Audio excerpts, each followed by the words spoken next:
పొంగులేటి గారు చెప్పారు అధ్యక్ష, గృహ నిర్మాణ శాఖ మంత్రి 20 లక్షల ఇందిరమ్మ ఇండ్లు ఇచ్చినాకనే కట్టినాకనే అసెంబ్లీ ఎన్నికల్లో ఓట్లు అడుగుతామన్నారు. అడగండి, 20 లక్షల ఇండ్లు కట్టండి.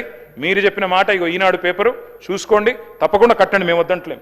ఉత్తమ్ కుమార్ రెడ్డి గారు చెప్పారు, ఏటా 6.5 లక్షల ఎకరాలకు ఆయకట్టు ఇస్తామన్నారు, తప్పకుండా ఇస్తామన్నారు. 5 ఏళ్లలో మరి 30 లక్షల ఎకరాలకు 35 లక్షల ఎకరాలకు ఆయకట్టు ఇవ్వాలని మేము కూడా కోరుతా ఉన్నాం.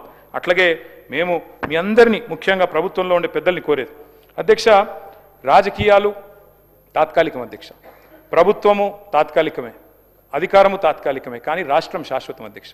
ఇవాళ గోదావరి కృష్ణా విషయంలో మన ప్రభుత్వం ఇవాళ తీసుకుంటున్న కొన్ని చర్యలు, తీసుకుంటున్న కొన్ని నిర్ణయాలు శాశ్వతంగా తెలంగాణ ప్రజల ప్రయోజనాలకు, ముఖ్యంగా తెలంగాణ రైతాంగ ప్రయోజనాలకు విఘాతం కలిగించే విధంగా ఉన్నాయి.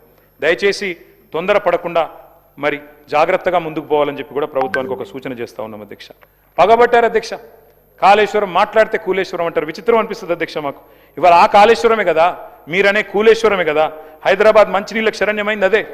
కాళేశ్వరం కూలితే మరి మల్లన్న సాగర్ నుంచి గండిపేటకు నీళ్ళు ఎడికెళ్ళి వస్తున్నాయి.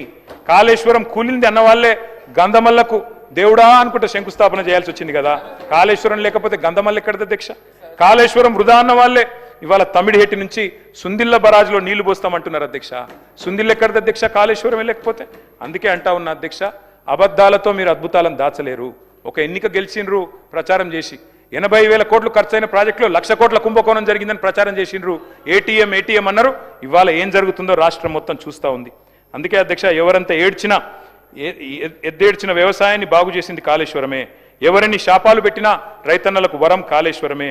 మీరు దాడి చేస్తుంది కేసీఆర్ గారి మీద కాదు, మీరు దాడి చేస్తున్నది తెలంగాణ జల హక్కుల మీద. వాటిని కాపాడండి.